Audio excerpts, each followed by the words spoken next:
നമ്മുടെ മക്കളും they are living in the world of colors. നമ്മുടെ മക്കൾ ഇങ്ങനെ ജീവിച്ചുകൊണ്ടിരിക്കുന്നത് വർണ്ണങ്ങളുടെ ലോകത്താണ്. ഒരു ഭാഗത്ത് സോഷ്യൽ മീഡിയയിലൂടെ വാട്സപ്പ് അരങ്ങ് തകർക്കുകയാണ്, ഒരു ഭാഗത്ത് ട്വിറ്റർ അരങ്ങ് തകർക്കുകയാണ്, ഒരു ഭാഗത്ത് ഇൻസ്റ്റഗ്രാം അരങ്ങ് തകർക്കുകയാണ്, ഒരു ഭാഗത്ത് യൂട്യൂബ് അതിന്റെ സകലമാന സീമുകളെയും അതിലംഘിച്ച് കടന്നു പോവുകയാണ്. അതുകൊണ്ട് നമ്മുടെ കൗമാരങ്ങളിലെ മക്കൾക്ക് ഇന്നത്തെ പ്രധാന അജണ്ട അറ്റൻഷൻ സീക്കിംഗ് എന്ന് പറയുന്ന പ്രോബ്ലമാണ്. അതിനെ പരിഹരിക്കാൻ രക്ഷിതാക്കളെ ബാധ്യസ്ഥരാണ്. അറ്റൻഷൻ സീക്കിംഗ് എന്ന് പറഞ്ഞാൽ നമ്മുടെ കുട്ടികൾക്കിടയിൽ ഉണ്ടാകുന്ന ഒരു തരം മെന്റൽ ഡിസബിലിറ്റിയാണ്, അല്ലെങ്കിൽ മെന്റൽ ഡിസോർഡർ ആണ്. നമ്മുടെ കുട്ടികളുടെ യഥാർത്ഥ മാനസികാവസ്ഥയിൽ നിന്ന് പക്വമതികളാകേണ്ട സാഹചര്യങ്ങളിൽ നിന്ന് നമ്മുടെ മക്കൾ വഴുതി പോവുകയാണ്. ഒരു രക്ഷിതാവും ഒരു പിതാവും ഒരു മാതാവും ഒരു കുഞ്ഞിനും ഒരു സമ്മാനവും കൊടുത്തിട്ടില്ല. അത് ബർത്ത്ഡേ ഗിഫ്റ്റ് ആണെങ്കിലും ശരി, അത് ആനിവേഴ്സറിയുടെ ഗിഫ്റ്റ് ആണെങ്കിലും ശരി, അത് കുട്ടി A+ നേടിയതിന്റെ ഗിഫ്റ്റ് ആണെങ്കിലും ശരി, അത് നമ്മുടെ കുട്ടി മെറിറ്റോറിയസ് ആയതിന്റെ സർട്ടിഫിക്കറ്റുകളാണെങ്കിലും ശരി, ഒരു രക്ഷിതാവും ഒരു കുട്ടിക്കും ഒരു സമ്മാനവും കൊടുത്തിട്ടില്ല. അഫ്ളല മിൻ അദബിൻ ഹസനിൻ, നല്ല സംസ്കാരത്തെക്കാൾ വലിയ സമ്മാനം ഒരു രക്ഷിതാവിനും ഒരു കുട്ടിക്കും കൊടുക്കാൻ സാധ്യമായിട്ടില്ല. അതുകൊണ്ട് രക്ഷിതാവിന്റെ ഭാഗത്ത് നിന്ന് മക്കൾക്ക് കിട്ടേണ്ടത് അദബുൻ ഹസനും, നല്ല സംസ്കാരമാണ്, നല്ല മേനറാൻ, നല്ല ബിഹേവിയറാൻ, നല്ല കൾച്ചറാൻ. ആ മക്കളങ്ങനെ ശീലിച്ചിട്ട് നമ്മൾ പറയാറുണ്ടല്ലോ ചട്ടയിലെ ശീലം ചുടല വരെ, ചെറുപ്പകാലത്തിലുള്ള ശീലം മറക്കുമോ മാനുഷനുള്ള കാലം, കാരസ്കരത്തിൻ ഗുരുപാലിലിട്ടാൽ കാലാന്തരെ കൽപ്പു ശമിപ്പതുണ്ടോ. കാരസ്കരം എന്ന സംസ്കൃതത്തിൽ പറഞ്ഞാൽ കാഞ്ഞിരം എന്നാണ്. കാഞ്ഞിരം എന്ന് പറയുന്ന മരത്തിന്റെ കായ, അതിന്റെ വിത്ത്, അതിന്റെ കുരു, ആ കുരുവിന്റെ കയ്പ് എന്ന് പറയുന്നത് ജന്മസിദ്ധമാണ്. കാഞ്ഞിരത്തിന്റെ കയ്പെന്ന് പോകാൻ സാധാരണ കയ്പുകളെയൊക്കെ മാറ്റുന്ന ഔഷധ കൂട്ടായ പാലിൽ കൊണ്ടുപോയി കാഞ്ഞിരക്കുരുവിനെ നമ്മൾ നിക്ഷേപിച്ചാൽ ഒരിക്കലും കാഞ്ഞിരക്കുരുവിന്റെ കയ്പിനെ പാലിന് മാറ്റിയെടുക്കാൻ സാധ്യമല്ല. എന്ന് മാത്രമല്ല, പാലിനെ പോലും കാഞ്ഞിരക്കുരു കയ്പാക്കി മാറ്റിയിട്ടുണ്ടാകും. അതാണ് മക്കളുടെ ചെറുപ്പകാലത്തിന്റെ ഏറ്റവും വലിയ പ്രത്യേകത. അതുകൊണ്ട് ചൈൽഡ്ഹുഡ്, നമ്മുടെ കുട്ടികളുടെ ശൈശവ ദശ എന്ന് പറയുന്നത് ഒരു രക്ഷിതാവിനെ സംബന്ധിച്ചിടത്തോളം വളരെ പ്രധാനം, വളരെ നിർണായകം, വളരെ ക്രൂഷ്യൽ. അതുകൊണ്ട് ആ രീതിയിൽ തന്നെ മക്കളെ സമീപിക്കണം. ഇല്ലെങ്കിൽ ഒരുപാട് അരുതായ്മകളിലേക്ക് വേലികൾ കെട്ടിയ വേലികൾ അതിലംഘിച്ചിട്ട് നമ്മുടെ മക്കൾ കടന്നുപോകും. ഉറപ്പാൻ മക്കൾക്ക് ശരിക്ക് കൃത്യമായ രീതിയിൽ മക്കളുടെ വിഷയത്തിൽ ഇന്റർപ്രിട്ടേഷൻ നടത്തൽ പാരന്റ്സിന്റെ ഒരു റോളാണ്. ഇല്ലെങ്കിൽ ഒരുപാട് അപകടങ്ങളാണ്. നമ്മൾ ഇന്ന് അനാഥൻ അല്ലെങ്കിൽ യതീം എന്ന് വിളിക്കുന്നത് ഏത് കുട്ടികളെ പറ്റിയാണ്? പിതാവ് മരിച്ചുപോയ മക്കളെ പറ്റിയാണ് നമ്മളൊക്കെ അനാഥൻ എന്ന് വിളിക്കാറുള്ളത്. എന്നാൽ കവി നമ്മളെ പഠിപ്പിക്കുകയാണ്, ലൈസൽ യതീമുല്ലദീ ഖദ് മാത വാലിദുഹു ബാലിൽ യതീമുൽ യതീമുൽ ഇൽമി വൽ അദബി. രക്ഷിതാക്കളെ, നിങ്ങളൊന്ന് മനസ്സിലാക്കണം, യതീം എന്ന് നമ്മുടെ നാടൊട്ടൊക്കെ വിളിച്ചു നടക്കുന്നത് ഏത് മക്കളെ പറ്റിയാണ്? പിതാവ് മരിച്ചുപോയ കുട്ടികളെ പറ്റിയാണ് വിളിക്കുന്നത്. എന്നാൽ നിങ്ങൾ അത്തരം മക്കളെ പറ്റി യതീം എന്ന് വിളിക്കേണ്ട. അവരെ സംരക്ഷിക്കാൻ ഇവിടെ സംവിധാനങ്ങളുണ്ട്, അവരെ ഏറ്റെടുക്കാൻ ഇവിടെ സിസ്റ്റങ്ങളുണ്ട്. അവരുടെ വിദ്യാഭ്യാസം, അവരുടെ ഭക്ഷണം, അവരുടെ വസ്ത്രം, അവരുടെ പാർപ്പിടം, അവരുടെ മുന്നോട്ടുള്ള പ്രയാണം എല്ലാം ഏറ്റെടുക്കാൻ ഇവിടെ NGO കളുണ്ട്, എല്ലാം ഏറ്റെടുക്കാൻ ഇവിടെ അസോസിയേഷനുകളുണ്ട്, എല്ലാം ഏറ്റെടുക്കാൻ ഇവിടെ യൂണിയനുകളുണ്ട്. അതുകൊണ്ട് ലൈസൽ യതീമുല്ലദീ ഖദ് മാത വാലിദുഹു, പിതാവ് ചെറുപ്പത്തിലെ മരിച്ചുപോയ മക്കളെ പറ്റി നിങ്ങൾ അനാഥൻ എന്ന് വിളിക്കേണ്ട. കാലത്തിന്റെ പലകപ്പുറത്തുള്ള അനാഥനാരാൻ? ബാലിൽ യതീമുൽ യതീമുൽ ഇൽമി വൽ അദബി. യതീമുൽ ഇൽമി വൽ അദബ്. ഇൽമും അദബും നഷ്ടപ്പെട്ടവനാണ് യതീം. ഇൽമും അദബും നഷ്ടപ്പെട്ട കുട്ടികളാണ് യതീം. ആ യതീമുകളായ മക്കള് കാലത്തിന്റെ പലകപ്പുറത്ത് വർദ്ധിച്ചുകൊണ്ടിരിക്കുന്ന വേദനാജനകമായ സ്ഥിതിവിശേഷങ്ങൾക്കിടയിലൂടെയാണ് നമ്മൾ ജീവിച്ചുകൊണ്ടിരിക്കുന്നത്. പ്രത്യേകിച്ച് ഇന്നത്തെ സൊസൈറ്റിയിൽ ഉണ്ടായ ഒരു ഡ്രാസ്റ്റിക് ചേഞ്ച് എല്ലായിടത്തും. ഇപ്പൊ യൂറോപ്യൻ രാജ്യത്ത് ഒരു റോബോട്ടിനെ നിർമ്മിക്കപ്പെട്ടിട്ടുണ്ട്. ആ റോബോട്ടിന്റെ പേരാണ് സോഫിയ. ഒരു ഫീമെയിൽ റോബോട്ടാണ് സോഫിയ. ജനങ്ങളോട് സംസാരിക്കുന്നു. അത് മനുഷ്യനിർമ്മിതമായ റോബോട്ടാണ് എന്ന് പോലും കേൾക്കുന്ന ശ്രോതാക്കൾക്കോ കാണുന്ന ആളുകൾക്കോ തോന്നൂല. സോഫിയ ജനങ്ങളെ അഡ്രസ് ചെയ്യുകയാണ്, ജനങ്ങളോട് സംസാരിക്കുകയാണ്. ജനങ്ങളുടെ ചോദ്യങ്ങൾക്ക് കൃത്യമായ കുറിക്കുകൊള്ളുന്ന മറുപടി സോഫിയ കൊടുക്കുകയാണ്. പ്രശ്നങ്ങളെ പരിഹരിക്കാനുള്ള മാർഗങ്ങളെ സോഫിയ തന്റെ സംസാരങ്ങളിലൂടെ ജനങ്ങൾക്ക് നിർദ്ദേശിക്കുകയാണ്. ഈ അടുത്താൻ ഒരു കൃത്യമായി ഒരു മാസം മുമ്പ് ബംഗ്ലാദേശ് പ്രധാനമന്ത്രി ഷെയ്ഖ് ഹസീനയെ കാണാൻ സോഫിയ കടന്നു വരികയാണ്. ഷെയ്ഖ് ഹസീനയുമായി 2 മണിക്കൂർ നേരമാണ് സോഫിയ എന്ന് പറയുന്ന മനുഷ്യനിർമ്മിതമായ സ്ത്രീ റോബോട്ട് സംഭാഷണം നടത്തിയത്. അതുകൊണ്ട് യന്ത്രങ്ങൾ എന്ന് പറയുന്നത് നമ്മുടെ മന്ത്രങ്ങളെ പോലും ഏറ്റെടുത്ത സംവിധാനത്തിന്റെ ഉള്ളിൽ നമ്മുടെ കൈകളിൽ ഇരിക്കുന്ന ടെക്നോളജിയുടെ ഏറ്റവും വലിയ പ്രൊഡക്റ്റായ മൊബൈൽ ഫോണുകളാണ് നമ്മുടെ മക്കളെ നിയന്ത്രിക്കുന്നത്.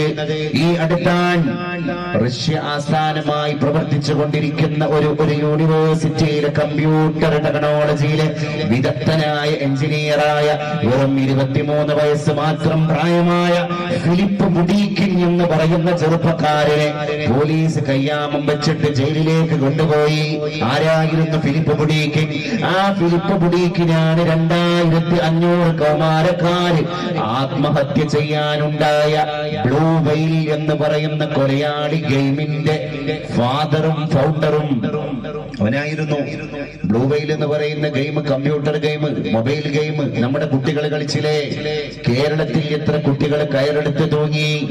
കേരളത്തിൽ എത്ര ആണും പെണ്ണുമായ മക്കളെ ബഹുനില കെട്ടിടത്തിന്റെ മുകളിൽ നിന്ന് താഴേക്ക് ചാടിയിട്ട് ജീവൻ അവസാനിപ്പിച്ചു? കേരളത്തിൽ എത്ര കുട്ടികൾ കടലിൽ ചാടി? എത്ര കുട്ടികൾ ട്രെയിനിന് തലവെച്ചു? അതിന്റെ ഒടുക്കത്തെ എക്സാമ്പിളാണ് പാലക്കാട് ജില്ലയിലെ കുട്ടൻ എന്ന് പറയുന്ന 16 വയസ്സുള്ള കുഞ്ഞുമോൻ. അമ്മ പറയാൻ, കുട്ടൻ എന്റെ വീട്ടിലെ ഞങ്ങളുടെ മക്കളെ കൂട്ടത്തിലെ മൂത്ത മകനാൻ. കുട്ടന്റെ ചോട ഒരു കുഞ്ഞു പങ്ങളാൻ. അതുകൊണ്ട് അമ്മയായ എനിക്ക് കുട്ടന്റെ താഴെയുള്ള കുഞ്ഞു പങ്ങളുടെ കാര്യം ശ്രദ്ധിക്കേണ്ട കാര്യം പോലുമില്ലായിരുന്നു. എന്നേക്കാൾ ഉത്തരവാദിത്ത ബോധത്തോടുകൂടെ അവരുടെ ചേട്ടനായ കുട്ടൻ അവരുടെ കാര്യങ്ങളെല്ലാം ചെയ്തു കൊടുക്കുമായിരുന്നു. അവരുടെ പഠനത്തിന്റെ ട്യൂഷൻ ടീച്ചർ പോലും ചേട്ടനായ കുട്ടനാൻ. ആ കുട്ടനാണ് മാസങ്ങൾക്ക് മുമ്പ് അന്തർമുഖനായി നടക്കുന്നത്. അമ്മയോട് സംസാരം നിർത്തി, അച്ഛനെ പറ്റിയിട്ടുള്ള അന്വേഷണങ്ങൾ നിർത്തി. പ്രവാസിയായ അച്ഛനെ പറ്റി ചോദിക്കുന്ന പോലില്ല. വീട്ടിലെ കാര്യങ്ങളെല്ലാം മുറ പോലെ ചെയ്തിരുന്ന കുട്ടൻ എല്ലാ കാര്യങ്ങളും അനുസരണയോടുകൂടെ സാധനങ്ങൾ വാങ്ങിക്കൊണ്ട് വന്നിരുന്ന കുട്ടനെ പിന്നെ ആ കാര്യത്തിന് വിളിക്കേണ്ട കാര്യം പോലില്ലാതെ കുട്ടൻ അമ്മയോട് പറയാൻ, അമ്മേ ഇനി വീട്ടിലെ ഒരു കാര്യം നിങ്ങൾ എന്നെ ഏൽപ്പിക്കാൻ പാടില്ല. നമ്മുടെ കുഞ്ഞുമോളുടെ കാര്യം നിങ്ങൾ ഏറ്റെടുക്കണം. അതും ഇനി കുട്ടനെ ശ്രദ്ധിക്കാൻ നേരമില്ല. ആ നേരത്തും അമ്മക്ക് മനസ്സിലായില്ല പ്രിയപ്പെട്ട 16 വയസ്സുകാരനായ കുട്ടൻ ബ്ലൂ വെയിൽ എന്ന് പറയുന്ന കമ്പ്യൂട്ടറിലെ കൊലയാളി ഗെയിമിന്റെ ബലിയാടായി പോയിട്ടുണ്ട് എന്ന്. ആ കുട്ടനെ ആറ്റുനോറ്റ് പോറ്റി ഗർഭം ധരിച്ച് നൊന്ത് പ്രസവിച്ച അമ്മ പോലും അറിഞ്ഞില്ല. ഇതെവിടെയാണ്? ദൈവത്തിന്റെ സ്വന്തം നാടായ കേരളത്തിൽ സാക്ഷരതയിൽ നമ്മൾ 100%. കറുത്ത ഗണനായകൻ ടെലിവിഷന്റെ ചുടുചാനലിൽ പിടക്കുമുടലിനകം കുടലുമാല പിടയുംപടി മകന്റെ പുതുകണ്ണിനി കിടിലമാണ് പോലുത്സവം. നമ്മളെ കുട്ടികളൊക്കെ മാറിയത്. ബാലചന്ദ്രൻ ചുള്ളിക്കാടതിന്റെ നേർ ചിത്രം നമ്മുടെ മുമ്പിലേക്ക് കൊണ്ടുവരികയാണ്. മകന്റെ പുതുകണ്ണ്. നമ്മുടെ കണ്ണുകളല്ല മക്കളുടെ കണ്ണ്. അത് പുതിയ കണ്ണുകളാണ്. നമ്മൾ കാണുന്നത് ബന്ധുമിത്രാദികളുടെ അസുഖങ്ങളെ പറ്റിയിട്ടുള്ള കാഴ്ചകളാണ്. മൂത്തമ്മാന്റെ എക്സ്റേന്റെ ലിസ്റ്റാണ്, എളാപ്പാന്റെ മരുന്നിന്റെ ലിസ്റ്റാണ്. അത് പുതിയ തലമുറക്ക് കാണാൻ കണ്ണിന് കാഴ്ചയില്ല. അത് അവരുടെ മുമ്പിലേക്ക് വരുമ്പോ അവരുടെ കണ്ണിന് മൂടുപടം പോലെ തിമിരം വീടിരിക്കുകയാണ്. അതിനെപ്പറ്റിയാണ് ചുള്ളിക്കാട് പാടിയത്. മകന്റെ പുതുകണ്ണിനി കിടിലമാണ് പോലുത്സവം, അവന്റെ ചെവി കേൾക്കയിലിനി ഉറുമ്പുതൻ ഭാഷണം. മകന്റെ ചെവിയിലേക്ക് ഇനി ഉറുമ്പിന്റെ ശബ്ദം പോലും കേൾക്കൂല. പണ്ടത്തെ കുട്ടികളൊക്കെ പ്രകൃതി പ്രകൃതിയോട് അരിപറ്റി ജീവിക്കുന്ന മക്കളാണ്. ഞാൻ ചോദിക്കട്ടെ, കാട്ടാററിയാത്ത കുട്ടികളില്ലായിരുന്നു ഈ ഇരിക്കുന്ന തല നരച്ചു പോയ കാരണന്മാര്? അവരുടെ പിന്നിലിരിക്കുന്ന കാരണത്തികളായ നമ്മുടെ വയോധികരായ മാതാക്കൾ, ആ മാതാക്കളുടെ പിതാക്കളുടെ ഒരു ബാല്യകാലം നമ്മുടെയൊക്കെ മുമ്പിലൂടെ കടന്നുപോയിട്ടുണ്ട്. അവർക്ക് പരിമിതമായ സൗകര്യങ്ങളാണ് പഠിക്കാനുണ്ടായിരുന്നത്. സ്കൂളിൽ പോയി കഴിഞ്ഞാൽ പഠിക്കാനുള്ള സൗകര്യങ്ങൾ വളരെ പരിമിതം. APJ അബ്ദുൽ കലാം പറഞ്ഞ പോലെ എന്റെ സ്കൂളിന്റെ ക്ലാസ് റൂമിൽ സ്ലൈറ്റ് എടുത്തിട്ട് കല്ല് പെൻസിൽ എടുത്തിട്ട് ഞാൻ ഇങ്ങനെ അക്ഷരങ്ങൾ എഴുതി കുറിക്കുമ്പോ മഴ വന്നത് ആദ്യം അറിയുന്നത് എന്റെ സ്ലൈറ്റാൻ. അത്രമേൽ പഴകി ദ്രവിച്ചു പോയ സ്കൂളിന്റെ മേൽക്കൂരയുടെ താഴെയാണ് ഞങ്ങൾ ആദ്യാക്ഷരം കുറിക്കാനിരിക്കുന്നത്. ഇന്ന് നമ്മുടെ കുട്ടികൾ എത്ര സിസ്റ്റമാറ്റിക് ആയിട്ടാണ് മുന്നോട്ട് പോയിക്കൊണ്ടിരിക്കുന്നത്. ഇന്ന് നമ്മുടെ കുട്ടികൾ എത്ര അറ്റൻസ്ഡ് ആണ്. പഴയ കാലത്തെ പോലെയല്ല. ശ്രീമാൻ രാഹുൽ ഗാന്ധി വന്നിട്ട് സദസ്സിൽ നിന്ന് ആരെങ്കിലും ഒന്ന് പരിഭാഷപ്പെടുത്താൻ ധൈര്യം കാണിക്കുമോ എന്ന് ചോദിക്കുമ്പോ ആഗോള നേതാവിന്റെ ഒരു പ്രഭാഷണത്തെ അയത്നലളിതമായി യാതൊരു അസ്വാഭാവികതയുമില്ലാതെ സഭാകമ്പം തൊട്ട് തീണ്ടുക പോലും ചെയ്യാതെ ഒരു മദ്രസാധ്യാപകന്റെ കുഞ്ഞുമോടെ വന്നിട്ട് പരിഭാഷപ്പെടുത്താനുള്ള ത്രാണിയിലെ ആധുനിക വിദ്യാഭ്യാസം ശാക്തീകരിക്കപ്പെട്ടിട്ടുണ്ട് എങ്കിൽ പൗരാണികതയിലേക്കുള്ള ഒരു തിരിച്ചു നടത്തം അനിവാര്യമാണ്. അന്ന് എത്ര പരിമിതികൾക്കുള്ളിലാണ് നമ്മുടെ രക്ഷിതാക്കൾ പഠിച്ചുകൊണ്ടിരിക്കുന്നത്. സ്കൂളിന്റെ വളഞ്ഞുപോയ കമ്പിക്കടയിൽ നിന്ന് ജനാലയുടെ അടികളെ കാണുന്ന ബാല്യകാലം, പൊട്ടിപ്പൊളിഞ്ഞ വരാന്തകളെ കാണുന്ന ബാല്യകാലം, മേൽക്കൂര നഷ്ടപ്പെട്ടു പോയ ബാല്യകാലം, ഗുരുവന്ദനത്തിന്റെ ഭാഗമായി മാവിന്റെ ചോട്ടിൽ വന്നിട്ട് ഗുരുമുഖത്ത് നിന്ന് അറയും തറയും എഴുതി പഠിപ്പിച്ചു പോയ ബാല്യകാലം, ആ സ്ലൈറ്റ് പിടിച്ചിട്ട് കല്ല് പെൻസിൽ പിടിച്ചിട്ട് മഴക്കാലത്ത് മഴയെ മാറി വായന്റെ ഇല പിടിച്ചിട്ട് ചേമ്പിന്റെ ഇല പിടിച്ചിട്ട് നടന്നുപോയ ബാല്യകാലം. ഇന്ന് ഞാൻ പ്രസിദ്ധനാൻ, ഇന്ന് ഞാൻ പ്രശസ്തനാൻ. അന്നത്തെ ബാലനാകുന്ന ഇന്ന് വലിയവനായി പോയ സകല ആളുകളും പാട്ടുപാടുകയാണ്. ഇന്ന് ഞാൻ പ്രസിദ്ധനാണ്, ഇന്ന് ഞാൻ പ്രസക്തനാൻ. ലോകം മുഴുവൻ എന്നെ നോക്കുകയാണ്. ഞാൻ പണ്ഡിതനാൻ, ഞാൻ സമ്പന്നനാൻ, നേടേണ്ടത് മുഴുവൻ നേടിക്കഴിഞ്ഞിരിക്കുകയാണ്. അതുകൊണ്ട് എന്റെ നേട്ടങ്ങളെല്ലാം നിങ്ങൾ തിരിച്ചെടുത്തോ, എന്റെ സമ്പത്തിനെയും നിങ്ങൾ കൊണ്ടുപോയിക്കോ, എന്റെ സമ്പാദ്യവും എന്റെ പ്രശസ്തിയും നിങ്ങൾ കൊണ്ടുപോയിക്കോ. അതിന് പകരം നിങ്ങൾ എനിക്ക് തരേണ്ടത്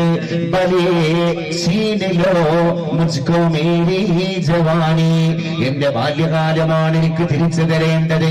ആ ബാല്യകാലം എന്റെ സ്കൂളിന്റെ മുറ്റത്ത് എനിക്ക് നഷ്ടപ്പെട്ടു പോയിരിക്കുകയാണ്. 500 വയസ്സുള്ള ഒരപ്പൂപ്പനും കുഞ്ഞാണ്. കാരണം അവർക്കും അമ്മയുണ്ട് എന്ന് കവി പറഞ്ഞതും അതിന്റെ പേരിലാണ്. നമ്മളൊക്കെ ഒരർത്ഥത്തിൽ നമ്മുടെ മാതാവ് എത്ര വന്യവയോധികയായ മാതാവാണെങ്കിലും ശരി, 70കാരനായ ഒരു മനുഷ്യൻ ജീവിച്ചിരിക്കുന്ന മാതാവിന്റെ മുമ്പിൽ വന്നുപെടുമ്പോ ഞാൻ പേരമക്കളുടെ പ്രതിതാവാണ് എന്ന ബോധമല്ല അയാളുടെ മുമ്പിലേക്ക് കടന്നു വരിക. ഞാൻ എന്റെ മാതാവിന്റെ മുമ്പിലുള്ള പുത്രനാൻ. ഈ ഉമ്മയുടെ കോന്തര പിടിച്ചിട്ടാണ് ഞാൻ ഈ ഊടുവഴിയിലൂടെ എന്റെ ബാലപാഠങ്ങളെ പഠിച്ചത്, എന്റെ ജീവിതത്തെ സാർത്ഥകമാക്കിയത് എന്ന് കുട്ടി അറിയാതെ ലോകത്തോട് വിളിച്ചു പറയുന്ന നൂറ്റാണ്ട് അത് നമ്മുടെ മുമ്പിലൂടെ കടന്നുപോയി. അതുകൊണ്ട് പുതിയ വിദ്യാർത്ഥിത്വത്തിന്റെ, പഴയ വിദ്യാർത്ഥിത്വത്തിന്റെ കഷ്ടപ്പാടുകൾ ഒന്ന് പഠിപ്പിച്ചു കൊടുക്കൽ അനിവാര്യമാണ്. അവർക്ക് കാട്ടാററിയൂല, അവർക്ക് കാട്ടുതുണ്ടി അറിയൂല, അവർക്ക് മിന്നാമിനിന്റെ നുറുങ്ങുവട്ടം കാണുമ്പോ ആശ്ചര്യമില്ല, അവർക്ക് മഴയുടെ സൗന്ദര്യം അറിയൂല, അവർക്ക് ഒരു വിധത്തിലുള്ള ബാല്യകാലത്തിന്റെ ക്ലേശങ്ങളും അറിയൂല. നമ്മുടെ കുട്ടികൾ പിറന്നു വീടുന്നത് തന്നെ ടാബിലേക്കാണ്. നമ്മുടെ കുട്ടികൾ പിറന്നു വീടുന്നത് തന്നെ കമ്പ്യൂട്ടറിന്റെ മോണിറ്ററിലേക്കാണ്. നമ്മുടെ കുട്ടികൾക്ക് 2 ഉരുള ചോറ് വായിലൂടെ തൊണ്ടക്കുടിയിലൂടെ ഇറങ്ങിപ്പോകണമെങ്കിൽ ഒരു കാർട്ടൂൺ പ്ലേ ചെയ്യണം. ഏതെങ്കിലും ഒരു സ്മാർട്ട് ഫോണിന്റെ ഡിസ്പ്ലേയിലൂടെ ഏതെങ്കിലും ഒരു വീഡിയോ മിന്നിത്തിളങ്ങിയാൽ നമ്മുടെ കുട്ടിയുടെ ജീവിതം സാർത്ഥകമായി എന്ന് കുട്ടിയല്ല മാതാവ് പോലും വീട്ടിന്റെ അകത്തളങ്ങളിൽ വിശ്വസിക്കുന്ന കാലഘട്ടത്തിന്റെ പരിപ്രേക്ഷ്യത്തിന്റെ ഇടയിൽ ഒരു പുനർവായനക്ക് അനിവാര്യത വർദ്ധിച്ചിരിക്കുകയാണ്. ഇല്ലെങ്കിൽ എടുക്കാൻ നമ്മൾ പോവുക? ഞാൻ ചോദിക്കട്ടെ, ഈ തിരിച്ചറിവ് പുതിയ തലമുറക്കില്ല. ടെക്നോളജി വികസിച്ചു, കമ്പ്യൂട്ടർ വികസിച്ചു, എല്ലാ സംവിധാനങ്ങളും വിരൽത്തുമ്പിലേക്ക് വന്നു. ഒരു വിരൽത്തുമ്പെന്ന് അമർത്തിക്കഴിഞ്ഞാൽ ലോകത്തിന് വിസ്ഫോടനാത്മകമായ മാറ്റങ്ങൾ കൊണ്ടുവരാൻ വീട്ടിൽ ഇരുന്നിട്ട് 2Gയിലൂടെ 3Gയിലൂടെ 4Gയിലൂടെ 4G+ലൂടെ സാധിക്കുന്ന കരവിരുതിന്റെ നൂറ്റാണ്ടിൽ ഞാനൊന്ന് ചോദിക്കട്ടെ എന്റെ പ്രിയപ്പെട്ടവരെ, ഇതൊക്കെ ഉണ്ടായിട്ടും നമുക്കൊന്നുമില്ല. നമ്മൾ യതീമാണ്. കാരണം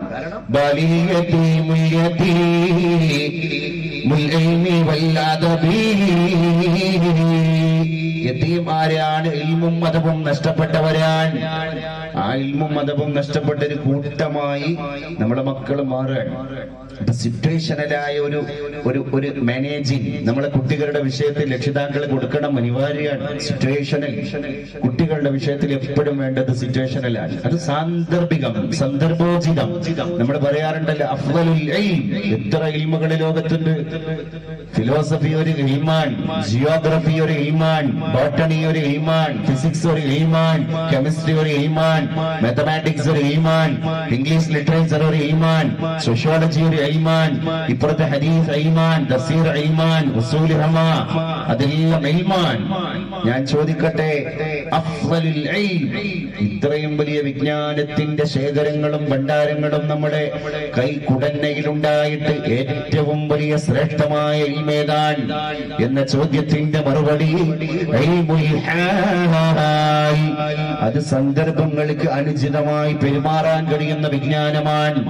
അതാണ് നമ്മുടെ മക്കളെ പഠിപ്പിക്കേണ്ടത്. ബയോളജി നമ്മളെ കുട്ടി പഠിക്കും. പക്ഷെ ഞാൻ പറയട്ടെ, വിഹിതമായ ബന്ധത്തിലൂടെ പിറന്നുപോയ മകനും ബയോളജിയുടെ ഭാഷയിൽ മനുഷ്യപുത്രനാണ്. അവിഹിതമായി അന്യായമായി ഹലാലല്ലാത്ത രീതിയിൽ പറന്നുപോയ കുഞ്ഞും ബയോളജിയുടെ ഭാഷയിൽ മനുഷ്യപുത്രനാണ്.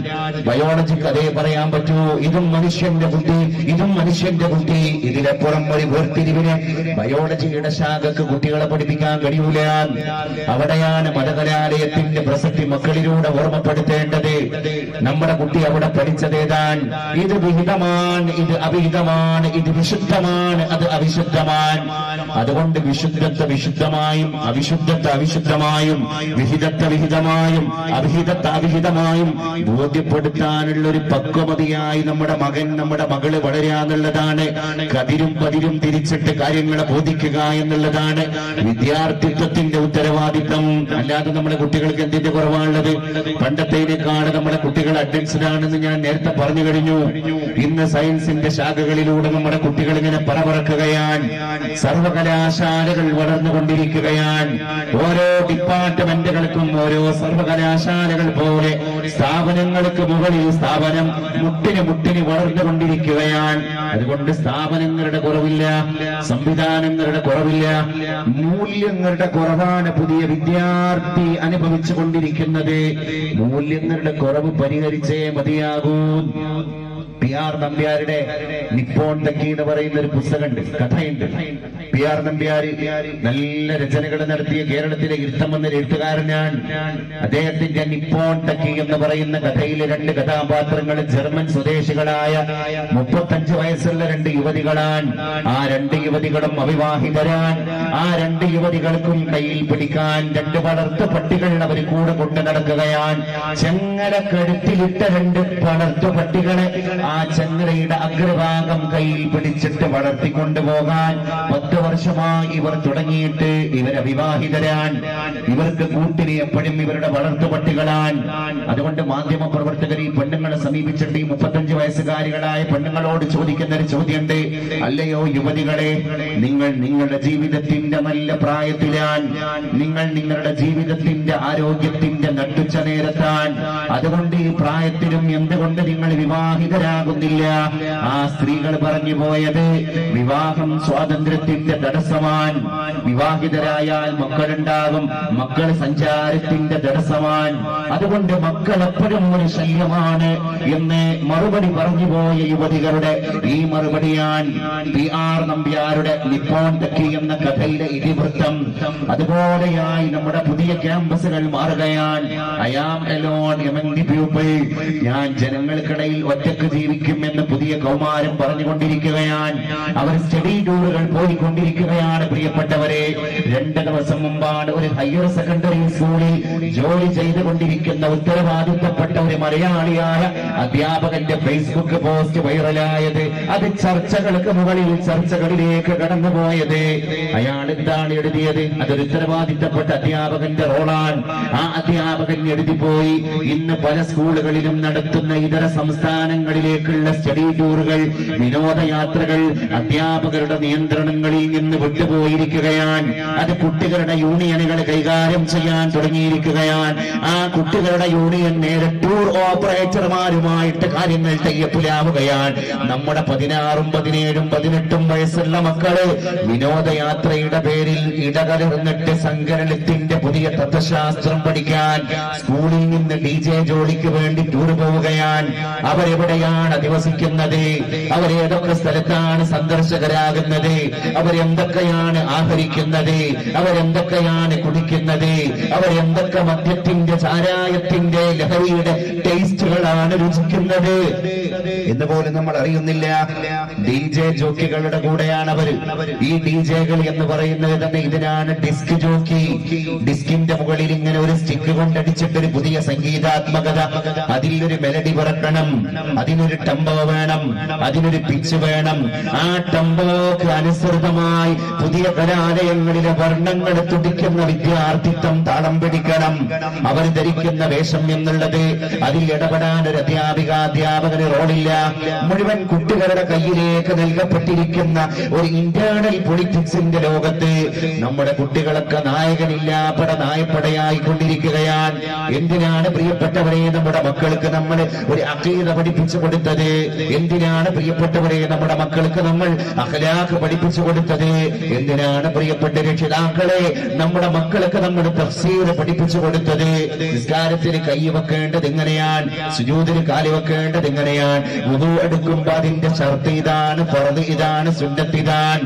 നിസ്കരിക്കുമ്പോ അബ്ആദ് ഇതാണ്, ഹൈആത്ത് ഇതാണ്. നിസ്കാരത്തിന്റെ റുക്നുകൾ ഇത്രയാണ്, അതിന്റെ ഷർത്തുകൾ ഇത്രയാണ്, അതിന്റെ സുന്നത്തുകൾ ഇത്രയാണ്. ഒരു പൂർണ്ണമായ നിസ്കാരത്തിന്റെ രീതിശാസ്ത്രം നമ്മുടെ കുഞ്ഞിനെ പഠിപ്പിക്കുന്നത് നാലാരുടെ മുമ്പിൽ അവൻ നിസ്കാരം പെർഫോം ചെയ്യാനല്ല. ഇന്ന സ്വലാത്ത കാനത അലൽ മുഅ്മിനീന കിതാബൻ മൗഖൂതാ. ഇത് പരിശുദ്ധ വിശ്വാസിയുടെ ധർമ്മമാണ്. ഇത് നാളെ റബ്ബിന്റെ കോടതിയിൽ ചോദ്യം ചെയ്യപ്പെടുന്നതാണ്. ഞാൻ ചോദിക്കട്ടെ, നമ്മുടെ മക്കളിൽ എത്ര മക്കൾക്കറിയാം ഒരു മുഹർ ഞാൻ ഒഴിവാക്കി കഴിഞ്ഞാൽ അത് പ്രായപൂർത്തിയായ മകനാണ്, മകളാണ് ഞാനെങ്കിൽ മനഃപൂർവമാണ് എന്റെ ഒരു വക്ത് നിസ്കാരം ഞാൻ വിച്ഛേദിച്ചത്, ഒഴിവാക്കിയത് എങ്കിൽ ഇസ്ലാമിന്റെ പ്ലാറ്റ്ഫോമിൽ നിന്ന് ഞാൻ പുറത്താണ് എന്ന് എത്ര മക്കളെ ഗൗരവത്തോടുകൂടെ നമ്മൾ ബോധ്യപ്പെടുത്തി. അല്ലാത്ത എല്ലാ കാര്യം നമ്മുടെ കുട്ടികൾക്കറിയാം. സ്പോർട്സ് താരങ്ങളുടെ ജീവിതത്തിന്റെ ലൈഫ് സ്റ്റൈൽ നമ്മുടെ കുട്ടികൾക്കറിയാം. അവരുടെ വരുമാനം നമ്മുടെ കുട്ടികൾക്കറിയാം. അവരുടെ യാത്രകൾ നമ്മുടെ കുട്ടികൾക്കറിയാം. അവർക്ക് മക്കളെ പറഞ്ഞു കഴിഞ്ഞാൽ ഓരോ മക്കളുടെയും പ്രായം പോലും നമ്മുടെ കുട്ടികളെ തെറ്റാതെ പറഞ്ഞു തരുന്നതാണ്. അതിന്റെ ഇടയിലാണ് ചരിത്രത്തിന്റെ അടയാളപ്പെടുത്തലുകൾ നടത്തിയ പൂർവസൂരികൾ കടന്നുപോയത്. അത് പുതിയ തലമുറയെ നമ്മൾ ബോധ്യപ്പെടുത്തണം. മരണം മുതഅല്ലിമിനല്ലാത്ത എല്ലാ ആളുകൾക്കും ഓർക്കണം. മുതഅല്ലിമിന് മാത്രം മരണം ഓർക്കൽ സുന്നത്തില്ല. കാരണം എന്താ? അള്ളാഹുവിന്റെ ഇർഫാനിയായ ഉലൂഹിയായ വിജ്ഞാനങ്ങളുടെ നൂറ് കൊണ്ട് അവന്റെ കൽബിനെ അവൻ ഇങ്ങനെ നിറക്കാൻ, ആ നേരം കൊണ്ട് അവൻ നിറക്കുകയാണെങ്കിൽ എയിമ കൊണ്ട് അവന്റെ കൽബ് നിറയട്ടെ. അത് കണ്ടിട്ടാണ് മുതഅല്ലിമ് മരണത്തെ ഓർക്കണ്ട എന്ന് പറഞ്ഞത്. ബാക്കി എല്ലാ ആളുകളും മരണത്തെ ഓർക്കണം. നറൽ അംവാത് സയമുറു അമാമനാ കുല്ലയൗം. മയ്യത്തുകൾ നമ്മുടെ മുമ്പിലൂടെ പോകുന്നു. ഓരോ പള്ളിക്കാടിലും മയ്യത്തുകളെ നമ്മൾ കാണുകയാണ്. ഓരോ മയ്യത്തുകൾക്ക് ഓരോ പ്രായമാണ്. ഷഹില മരിച്ചുപോയത് സർപ്പദംസനമേറ്റിട്ടാണ്. അഫീൽ മരിച്ചുപോയത് ഹാമർ തലയിൽ വീണിട്ടാണ്. ഓരോ കുട്ടികളുടെയും മരണം ഉന്നാവിലെ പെൺകുട്ടി തന്നെ പീഡിപ്പിച്ച പ്രതികൾ, ആ പ്രതികളെ നിയമത്തിന്റെ വഴിയിലേക്ക് കൊണ്ടുവരണം എന്ന സ്വപ്നം കണ്ടെത്ത് കേസ് നടത്തിക്കൊണ്ടിരിക്കുന്ന പെൺകുട്ടി കേസിന് വാദിക്കാൻ കോടതിയിലേക്ക് വക്കീലിനെ കാണാൻ ഡോക്യുമെന്റ്സുമായി വെളുപ്പാങ്കാലത്ത് പ്രഭാതം പൊട്ടിവിടരുന്നതിന്റെ മുമ്പ് വീട്ടിൽ നിന്ന് ഇറങ്ങി പുറപ്പെട്ടതാണ്. ആ പെൺകുട്ടിയെയാണ് പ്രതികൾ തീവച്ച് കൊന്നത്. ആലോചിക്കൂ നിങ്ങൾ. ഹൈദരാബാദിലെ വെറ്റിനറി ഡോക്ടറായ യുവതിയെ കൊലപ്പെടുത്തിയതും 4 ചെറുപ്പക്കാരാണ്. ആ ചെറുപ്പക്കാർ വിചാരിച്ച ഞങ്ങൾ കൊലയാളികളാണ്, ഒരു മുഹൂർത്തത്തിൽ ഞങ്ങളും കൊല ചെയ്യപ്പെടുന്നവരാണ്. എന്നാൽ ആ യുവതിയെ മാനഭംഗപ്പെടുത്തിയിട്ട് പെട്രോൾ ഒടിച്ചിട്ട് കത്തിച്ച് ചാമ്പലാക്കിയ ഇവർ മരിച്ചുപോയത് ഏതെങ്കിലും കോടതി തൂക്കിലേറ്റിയിട്ടല്ല, ഏതെങ്കിലും ജയിലിന്റെ അടികൾ എണ്ണി ജീവിതം അവസാനിപ്പിച്ചിട്ടല്ല. അവര് മരിച്ചുപോയതിന്റെ രംഗം അതിലേറെ നമ്മൾ അത്ഭുതപ്പെടുത്തുന്ന രംഗമാണ്. അതുകൊണ്ട് മരണം രംഗബോധമില്ലാത്ത കോമാളിയാണ്. നമ്മുടെ മക്കളുടെയും തലക്ക് മുകളിലൂടെ ആ കോമാളി ഡെമോക്രസിന്റെ വാട് പോലെ ഇങ്ങനെ വ്യവഹരിച്ചു കൊണ്ടിരിക്കുകയാണ്.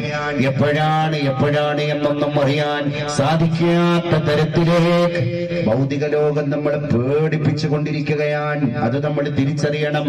ഇന്നത്തെ പത്രത്തിൽ നമ്മൾ കണ്ടുപോയത് മാതാവ് കൊടുത്ത ഗുളിക, ഇത്ര വലിപ്പമുള്ള ഒരു ഗുളിക വായിലേക്ക് കൊണ്ടുപോയി തൊണ്ടക്കുഴിയിലൂടെ വയറ്റിലേക്ക് ഇറക്കുന്നതിന്റെ ഇടയിൽ ആ ഗുളിക തൊണ്ടയിൽ കുരുങ്ങി. അത് കാരണം ശ്വാസോച്ഛ്വാസത്തിന് പരിമിതി നഷ്ടപ്പെട്ടു പോയതിന്റെ പേരിൽ ശ്വാസം മുട്ടി മരിച്ചുപോയ 4 വയസ്സുകാരന്റെ ഫോട്ടോ സഹിതമുള്ള ചിത്രസഹിതമുള്ള വാർത്തയാണ് ഇന്നത്തെ പത്രം നമ്മുടെ മുമ്പിലേക്ക് കൊണ്ടുവന്നത്. കണ്ണൂരിലെ തളിപ്പറമ്പിലെ 4.5 വയസ്സുള്ള അധ്യാപക ദമ്പതികളുടെ ബാലൻ ഇന്നലെ സന്ധ്യാനേരത്ത് മരിച്ചുപോയത് എങ്ങനെയാണ്? ലിഫ്റ്റിന് വേണ്ടി കുഴിക്കപ്പെട്ട കുഴിയിലേക്ക് കാലി തന്നെ വീണിട്ടാൻ. ഓരോ മരണങ്ങൾക്കും ഓരോ സ്വഭാവം, ഓരോ മരണങ്ങൾക്കും ഓരോ പ്രായം. ഇതുപോലെ ദുനിയാവെന്താണെന്ന് മനസ്സിലാക്കാൻ, ഇത് മക്കളെ ബോധ്യപ്പെടുത്താൻ സമയം അതിക്രമിച്ചിരിക്കുകയാണ്.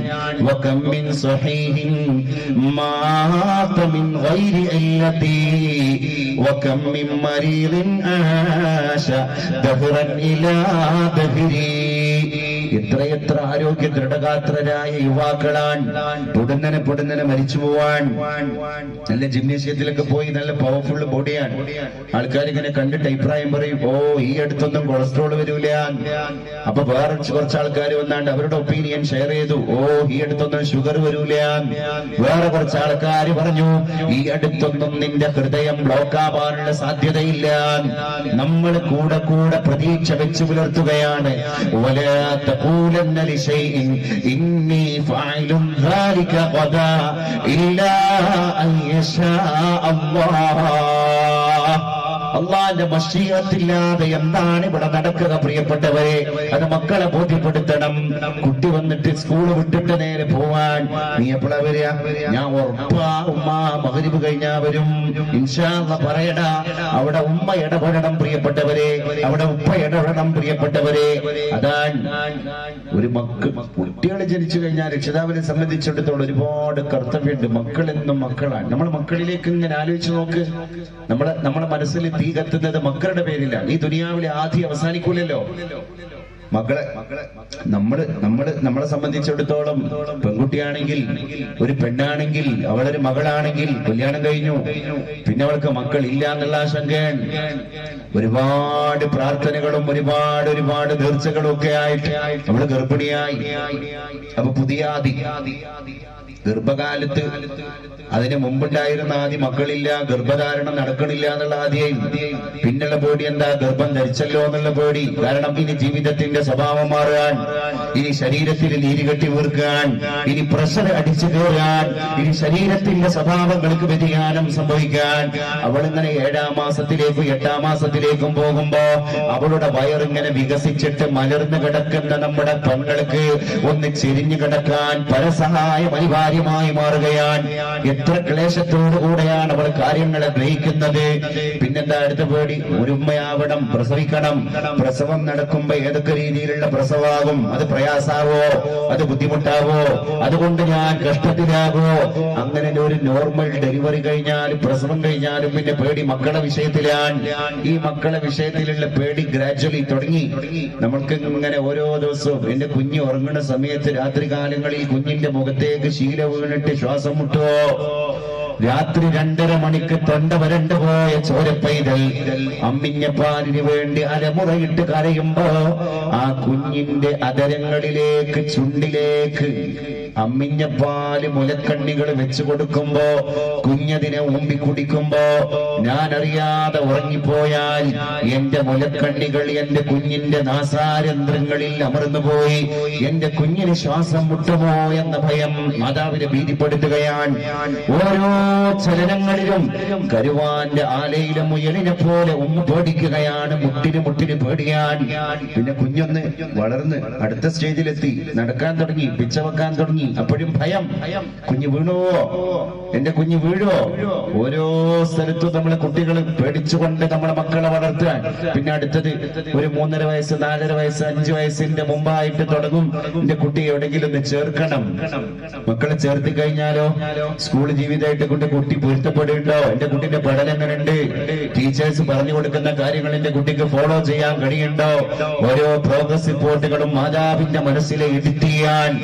ആ റിപ്പോർട്ടുകൾ കഴിഞ്ഞ് അടുത്ത ക്ലാസ്സുകളിലേക്ക് നമ്മുടെ കുട്ടികൾ പോകുമ്പോ ഒരു UP സ്കൂളിൽ ലെവലിലെത്തുമ്പം അങ്ങനെ സമാധാനിക്കാൻ, ഉപ്പങ്ങനെ സമാധാനിക്കാൻ. കാരണം കുറെ കാര്യങ്ങളൊക്കെ എന്റെ കുഞ്ഞിന് സ്വന്തം ചെയ്യാനായല്ലോ. അൽഹംദുലില്ലാ.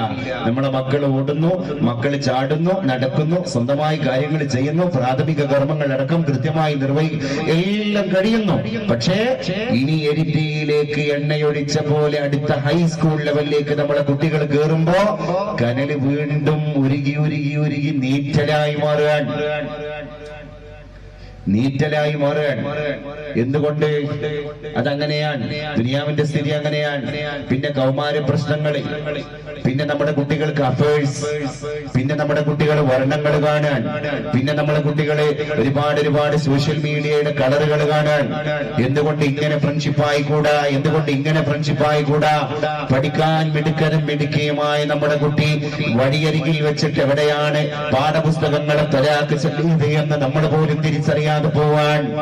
ഉമ്മയോട് അറ്റാച്ച്മെന്റ് ഉണ്ടായിരുന്ന കുട്ടി, ഉപ്പയോട് കൃത്യമായി കാര്യങ്ങൾ ചോദിച്ചറിഞ്ഞിരുന്ന കുട്ടി വീട്ടിൽ സൈലന്റ് ആവുകയാണ്, പുറത്ത് ടോക്കറ്റീവ് ആവുകയാണ്. പിന്നെ ഫ്രണ്ട്ഷിപ്പിലേക്ക് നമ്മുടെ മക്കൾ ഇങ്ങനെ മെല്ലെ ചേക്കേറുകയാണ്.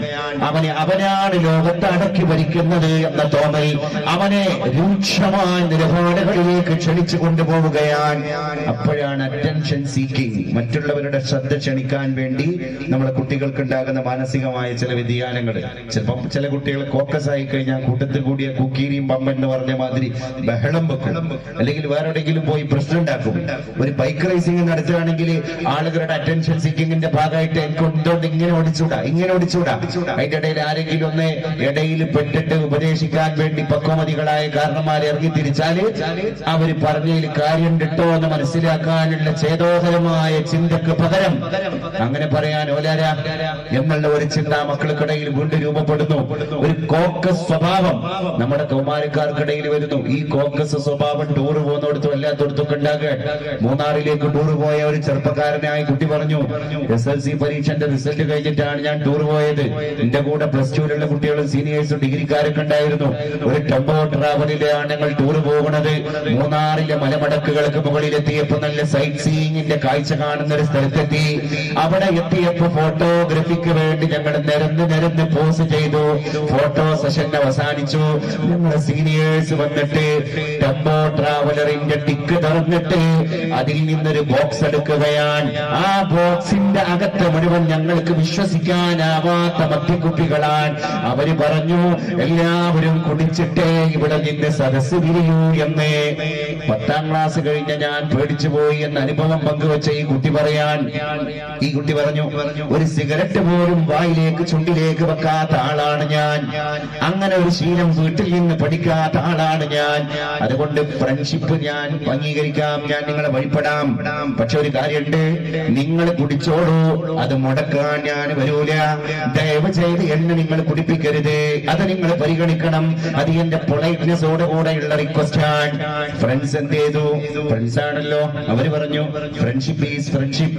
ഫ്രണ്ട്ഷിപ്പ് എന്നും ഫ്രണ്ട്ഷിപ്പാണ്. എന്നാൽ വീട്ടിൽ പോയി വീട്ടുകാരൊപ്പം കൂടിക്കോ, അല്ലെങ്കിൽ കുടുംബത്തിൽ പോയി കുടുംബക്കാരൊപ്പം കൂടിക്കോ. ടൂറ് പോന്നിട്ടുണ്ടെങ്കിൽ ടൂറിന്റെ എൻജോയ്മെന്റ് മുഴുവൻ തീർന്നിട്ട് ഈ ടൂർ ഇവിടെ അവസാനിക്കുകയുള്ളൂ. അതുകൊണ്ട് ടൂറിന്റെ എൻജോയ്മെന്റിൽ മണ്ണിടാൻ വരുന്നവർക്ക് KSRTC ബസ്സിൽ നാട് പിടിക്കാം. ഞങ്ങളുടെ കൂടെ കൂടേണ്ട ആവശ്യമില്ല. ഈ കുട്ടി പതിയെങ്ങനെ പേടിച്ചു പോയി. നാളെ നേരം പെടുത്താലും നാട്ടിൽ പോയാലും ഇവരെ തന്നെയാണ് എനിക്ക് ഫേസ് ചെയ്യേണ്ടത്. എന്തെങ്കിലും ഒരു പ്രശ്നം ഉണ്ടായാൽ ഇവരോട് തന്നെയാണ് എനിക്ക് അഡ്രസ് ചെയ്യേണ്ടത്. അതുകൊണ്ട് നിർബന്ധത്തിന് വഴങ്ങിയിട്ടൊരു മുറുക്ക് കുടിച്ചു കഴിഞ്ഞാൽ ഇവരെ തെറ്റിക്കേണ്ട ഗതികേട് വരൂലല്ലോ എന്ന് തോന്നി മനസ്സോടുകൂടെ ഇവന്റെ തൊണ്ടക്കുടിയിലേക്ക് ഇവൻ മദ്യത്തിന്റെ 2 മുറുക്ക് ഇറക്കി കൊണ്ടുപോവുകയാണ്. നമ്മളൊക്കെ മനസ്സിലാക്കണം എന്റെ പ്രിയപ്പെട്ടവരെ, ഇത് ആദ്യത്തെ കനലാൻ.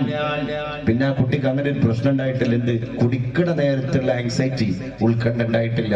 കാരണം ആദ്യത്തെ കുടി കഴിഞ്ഞല്ലോ. അള്ളാന്റെ ഹബീബ് പറഞ്ഞു, മക്കളെ വിഷയത്തിൽ നിങ്ങൾ ആദ്യം ശ്രദ്ധിക്കേണ്ടത് തീ പന്തത്തെയല്ല, തീ ഗോളത്തെയല്ല, ചെറിയ തീപ്പൊരിയെയാണ്.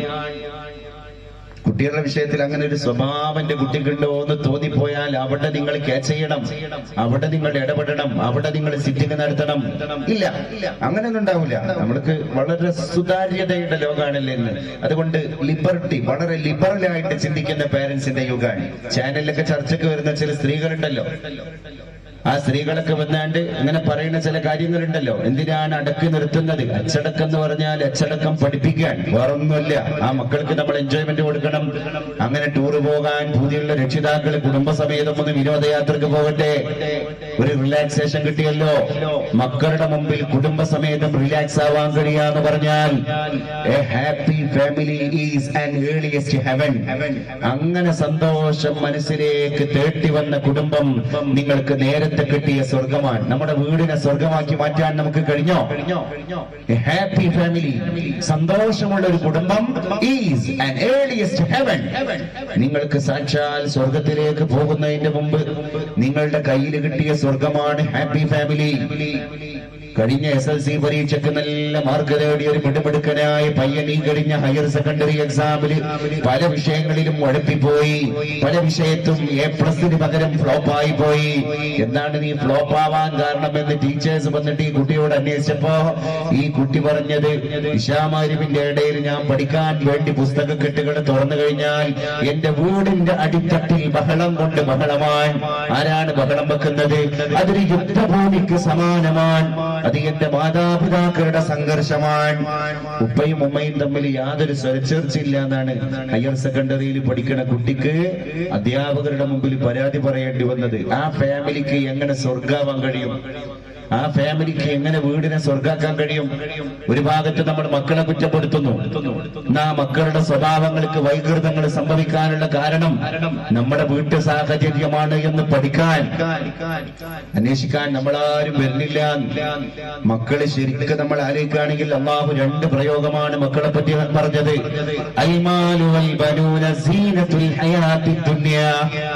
സന്താനവും സമ്പത്തും നമ്മുടെ ഭൗതിക ലോകത്തിന്റെ ബ്യൂട്ടിയാണ്, ഭംഗിയാണ്. സന്താനവും സമ്പത്തും ഭൗതിക ലോകത്തിന്റെ ഭംഗിയാണ്. മറ്റൊരു സ്ഥലത്ത് പറഞ്ഞു, ഇന്നമാ അംവാലിക്കും ഔലാദുക്കും ഫിത്ന. നിങ്ങളുടെ സന്താനവും നിങ്ങൾക്ക് ഫിത്നയാണ്, നിങ്ങളുടെ സമ്പത്തും നിങ്ങൾക്ക് ഫിത്നയാണ്. ഇത് രണ്ടും പത്രദ്വാര അല്ലെങ്കിൽ ചാനലിലൂടെ, ദൃശ്യ ശ്രാവ്യ മീഡിയകളിലൂടെ അല്ലെങ്കിൽ നാട്ടുപ്രദേശത്തിലൂടെ ഓരോ വീട്ടുകാരും ഓരോ കുടുംബക്കാരും അറിയുന്നതും അനുഭവിക്കുന്നതുമായ കാര്യങ്ങളാണ്. മക്കളിലൂടെ ഇങ്ങനെയുള്ള വിഷയങ്ങളൊക്കെ അമേരിക്കയിൽ 18 വയസ്സാകുമ്പോഴേക്കൊരു കുട്ടി 18,000 കൊലപാതക ദൃശ്യങ്ങൾ ലൈവ് ലൈവായിട്ട് ടെലിസ്ക്രീനിലൂടെ കാണുന്നാണ്. അവിടെ എല്ലാം അപ്ഡേറ്റഡ് ആണ്. അതുകൊണ്ട് കുട്ടിക്ക് പിന്നെ 18 വയസ്സ് കഴിഞ്ഞ് അവൻ രാജ്യം അംഗീകരിച്ചൊരു പൗരനായി ഒരു ആയുധം എടുത്ത് പുറത്തിറങ്ങി ഒരു പിസ്റ്റൾ ഉപയോഗിച്ച് ഒരു AK-47 ഉപയോഗിച്ച് തന്റെ മാതാവിന്റെ നെഞ്ചിടത്തിലേക്ക് നിറയൊടിച്ചാൽ പോലും പ്രശ്നമില്ല. കാരണം എന്താ? ഈ 18 വയസ്സിന്റെ ഇടയിൽ 18,000 കൊലപാതകത്തെ കണ്ടവനാണ് ഞാൻ എന്നീ കുട്ടി യാതൊരു അസ്വാഭാവികതയില്ലാതെ മറുപടി പറയാൻ. അതുകൊണ്ട് ആദ്യം മക്കൾ ജനിച്ചു കഴിഞ്ഞാൽ പരിശുദ്ധ റസൂൽ സല്ലല്ലാഹു അലൈഹി വസല്ലം പറഞ്ഞു, ഒരുപാട് അച്ചടക്കങ്ങൾ വീട്ടിൽ നിന്ന് നമ്മൾ വളർത്തിക്കൊണ്ടുവരേണ്ടതുണ്ട്. അതിൽ വളരെ പ്രധാനമായ ഒന്നാണ് അയ്യുഹസ്സിന ഇസ്മഹു, നമ്മളെ കുഞ്ഞിന്റെ പേര് നന്നാക്കലാണ്. എല്ലാരും ചോദിക്കാറുണ്ട് പേരിൽ എന്തിരിക്കുന്നു, വാട്ട് ഈസ് ഇൻ നെയിം? പേരിലെല്ലാം ഇരിക്കട്ടെ. പേര് നന്നാക്കണം. പേര് മൊഞ്ചുള്ള പേരായ പോലെ പേരിന്റെ അർത്ഥം കൂടി വേണം. ഒരു ചരിത്രം നടന്നിട്ടുണ്ട് 14 മുമ്പ്. യാതൊരു അനുസരണയില്ലാത്ത വികൃതിക്കാരനായ ഒരു പയ്യനെയും പിടിച്ചിട്ട് ആ പയ്യന്റെ ബാപ്പ 4.5 വയസ്സോ 5.5 വയസ്സോ ഉള്ള ഒരു കുട്ടീനെയും പിടിച്ചിട്ട് ആ കുഞ്ഞിന്റെ ബാപ്പ ഉമർ റളിയല്ലാഹു അൻഹുവിന്റെ അടുക്കലേക്ക് വന്നു. ഉമർ റളിയല്ലാഹു അൻഹുവിനോട് പറഞ്ഞു, ഖലീഫ ഉമർ തങ്ങളെ, അങ്ങ് അല്ലാഹുവിനോട് ദുആ ചെയ്താൽ എപ്പോ തന്നെ ഉത്തരം കിട്ടുന്ന ഒരു മുസ്തജാബ് ദുആ ആയ മനുഷ്യനാണ്. എന്റെ കുട്ടിക്ക് വല്ലാത്ത സ്വഭാവ വൈകൃതമുണ്ട്. അവന് ആദരവില്ല, അവന് അച്ചടക്കരാഹിത്യമാണ്, അവന് അനുസരണയില്ല, അവന് വിദ്വേഷങ്ങളാണ്, ഏത് സമയത്തും വിമുഖതയാണ്. അതുകൊണ്ട് എന്റെ കുഞ്ഞിന്റെ സ്വഭാവ വൈകൃതം ഒന്ന് മാറിക്കിട്ടാൻ ഉടയ തമ്പുരാനായ റബ്ബിനോട് ദുആ ചെയ്യണം ഉമർ തങ്ങളെ എന്ന് പറയാനാണ് ഈ പിതാവ് കടന്നു വന്നത്. പിതാവ് ഉമർ റളിയല്ലാഹു അൻഹുവിനോട് ഈ പരാതി പറഞ്ഞ ഉടനെ ഖലീഫ ഉമർ റളിയല്ലാഹു അൻഹു ചോദിച്ച ചോദ്യം എന്താ? ദുആക്കാൻ വരട്ടെ. മാദാ സമ്മൈത ഇബ്നക, നീ നിന്റെ കുഞ്ഞിനെന്താ പേരിട്ടത് എന്ന് ചോദിച്ചു. അപ്പൊ ഈ മനുഷ്യൻ പറഞ്ഞു അത്രേ, സമ്മൈതുഹു ജുഅൽ, ഞാൻ എന്റെ കുഞ്ഞിന് പേരിട്ടത് ജുഅല് എന്നാണ്. ജുഅല് എന്ന് പറഞ്ഞ അറബി വാക്കിന്റെ അർത്ഥം കരിവണ്ട് എന്നാണ്. പിന്നെ എങ്ങനെയൊക്കെ ഉണ്ടായിട്ടുണ്ടെങ്കിൽ അതിലപ്പുറം നമുക്കൊന്നും പറയാനല്ലോ. ഉമർ റളിയല്ലാഹു അൻഹു പറഞ്ഞു, ഇങ്ങനത്തെ പേരിട്ട് കണ്ട് കുഞ്ഞിന് ഇങ്ങനത്തെ സ്വഭാവം ഉണ്ടായിട്ടുണ്ടെങ്കിൽ അത് ദ്വാരന്ന് നേരെയാക്കാൻ ഉമറിനെ കിട്ടൂല. നമ്മൾ പറയാറുണ്ട്, you can do what you wish. പറഞ്ഞേച്ചു. അതൊരു നിരുത്സാഹനായിരുന്നു. എന്ത്? കുട്ടികൾക്ക് എന്തെങ്കിലും പേരിട്ട് കണ്ട് രക്ഷപ്പെടുക എന്നുള്ളതിന്റെ നിരുത്സാഹനം. പണ്ടത്തെ കാലത്ത് ഒരു കുഞ്ഞ് പറഞ്ഞു കഴിഞ്ഞാൽ പള്ളികളൊക്കെ ഉണ്ടാകുന്ന ഒരു അവസ്ഥ എന്താ? ഉസ്താദിന്റെ അടുത്തേക്ക് ഒരു ബ്ലാങ്ക് A4 പേജാ കൊടുത്തേക്കല്. എന്നിട്ടോ ഉസ്താദ് ഉദ്ദേശിക്കുന്ന പേര് എഴുതുക. അതിൽ ബർക്കത്ത് വേണം, അതിൽ അർത്ഥസാരം വേണം. എന്നങ്ങനെയല്ല, A4 ഷീറ്റ് തന്നെയാണ് കൊടുത്തേക്കുന്നത്. അപ്പുറം ഇപ്പുറം ഫുള്ളായിട്ട് ഫില്ല് ചെയ്തിട്ടുണ്ടാവും. അപ്പൊ എന്താ? ഗൂഗിൾ ഉസ്താദ് പറഞ്ഞു കൊടുത്ത പേരുകളാ. നിങ്ങളൊന്ന് ആലോചിച്ച് നോക്കുക. അറബ് ഭാഷയായിട്ടോ ഫാരിസ് പേർഷ്യൻ ഭാഷയായിട്ടോ ഉറുദു ഭാഷയായിട്ടോ പുലബന്ധം പോലും ഇല്ലാത്ത ഒരുപാട് പേരുകൾ. എന്നിട്ട് ആ പേരുകൾക്ക് അമേസിംഗ്, ബ്യൂട്ടിഫുൾ, മിറാക്കിൾ എന്നൊക്കെ പറഞ്ഞാണ്ട് കുറെ അർത്ഥം കൊടുക്കാൻ വലിയ പണിയുണ്ടോ? എന്നിട്ട് ആ അർത്ഥം ഇന്റർനെറ്റ് ഒന്ന് നോക്കിക്കാണ്ട് ഇതിനിങ്ങനെ അർത്ഥം ഉണ്ടല്ലോ, എവിടുന്ന് കിട്ടിയെന്ന് ചോദിക്കുമ്പോഴേക്കാരും ഒരു പറയല് ഇംഗ്ലീഷിൽ ഗൂഗിളിൽ സെർച്ച് ചെയ്ത സമയത്ത് ഈ അറബി പേരിന്റെ നേരെ കണ്ടത് ബ്യൂട്ടിഫുൾ, അമേസിംഗ് എന്നാണ്. അപ്പൊ അമേസിംഗ് അല്ലേ, നൈസ് എന്നല്ലേ? എന്റെ കുട്ടിക്ക് ആ പേരെന്നായിക്കോട്ടെ, ആ പേരിട്ടു. മതപണ്ഡിതന്മാരുമായിട്ടോ അറബ് ഭാഷാ വിദഗ്ധരുമായിട്ടോ ഈ പേരിന്റെ അർത്ഥം ചോദിക്കാനോ അത് ഉറപ്പിക്കാനോ മുതിരുന്നതിന്റെ മുമ്പ് കുട്ടിക്ക് പേരിട്ട് കഴിഞ്ഞു. പരിശുദ്ധ റസൂലുള്ളാഹിക്ക് ഒരു ശീലമുണ്ടായിരുന്നു, മക്കളെ കണ്ടാൽ ഉടനെ തന്നെ മക്കളെ പേര് ചോദിക്കും. ഞാനിപ്പോ കടന്നു വരുന്നത് ബഹുമാനപ്പെട്ട അത്തിപ്പറ്റ ഉസ്താദിന്റെ ചാരത്ത് നിന്നാൻ. ശൈഖുനാന്റെ ആണ്ട് നടന്നുകൊണ്ടിരിക്കുകയാണ്. ഇന്ന് ശൈഖുന അത്തിപ്പറ്റ ഉസ്താദ് ലോകത്തോട് പട പറഞ്ഞിട്ട് 1 വർഷം പൂർത്തിയായിരിക്കുകയാണ്. മഹാനായ അത്തിപ്പറ്റ ഉസ്താദ് നമുക്ക് കാണിച്ചെന്നൊരു ശൈലിയുണ്ട്. മക്കളെ കണ്ടാൽ മക്കളെ പോലെ പെരുമാറുന്ന ശൈലിയാണ്. അത്തിപ്പറ്റ ഉസ്താദ് ഏത് സദസ്സിൽ പോയാലും കുട്ടികളെ കണ്ടാൽ കുട്ടിയാകും. അത് പള്ളിന്റെ ഉള്ളിലാണെങ്കിലും മുന്നിൽ ഇരിക്കുന്ന കുട്ടികളുണ്ടോ ആ കുട്ടികൾക്ക് മുസാഫഹ ചെയ്യും. എന്നിട്ട് അത്തിപ്പറ്റ ഉസ്താദ് ചെയ്യണ ശീലുണ്ട്. മോനെ പേരെന്താ? അപ്പൊ ആ കുട്ടി നല്ല പേര് പറയും. ആ കുട്ടിക്ക് നല്ല അർത്ഥമുള്ള പേരാണെങ്കിൽ പുറത്ത് കൊട്ടിയിട്ട് ആ കുട്ടിയെ ഒന്ന് അപ്രീഷിയേറ്റ് ചെയ്യും. സല്ലല്ലാഹു അലൈഹി വസല്ലം തങ്ങളുടെ രീതി സഹാബ വിശദീകരിക്കുന്നുണ്ട്. മക്കളെ കണ്ടാൽ പരിശുദ്ധ റസൂൽ യുമാസിഹു സുബിയാന സ്വഹാബിഹി, അവിടുത്തെ സഹാബത്തിന്റെ മക്കളെ കാണുമ്പോ ആ മക്കളെ മാറോട് ചേർത്ത് ആ മക്കളോട് മക്കളോട് തമാശ പറയായിരുന്നു.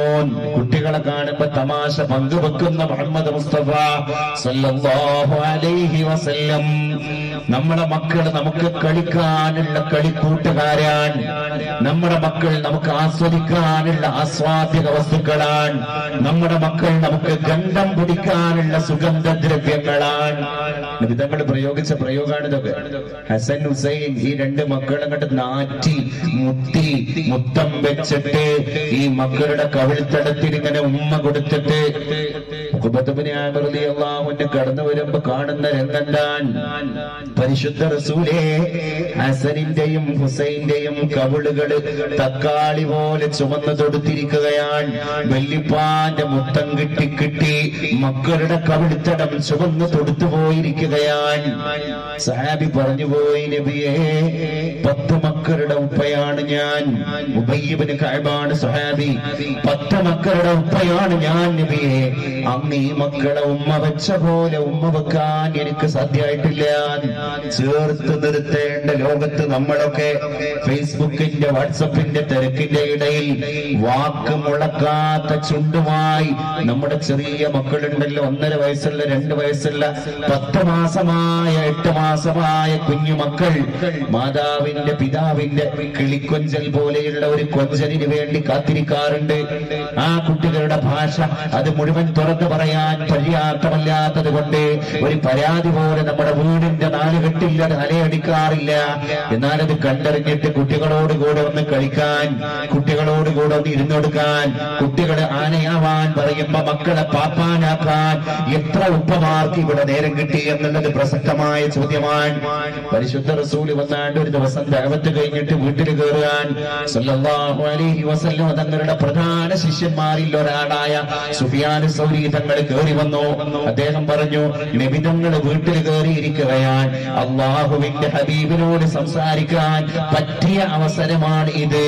അതുകൊണ്ട് നബി തങ്ങൾ വീട്ടിൽ കയറിയപ്പോ അള്ളാന്റെ റസൂൽ ഉറങ്ങാൻ ഉച്ചമയക്കത്തിലേക്ക് വീഴുന്നതിന്റെ മുമ്പ് ഹബീബിനെ പോയി കാണണം, അല്പനേരം കുശലം പറയണം.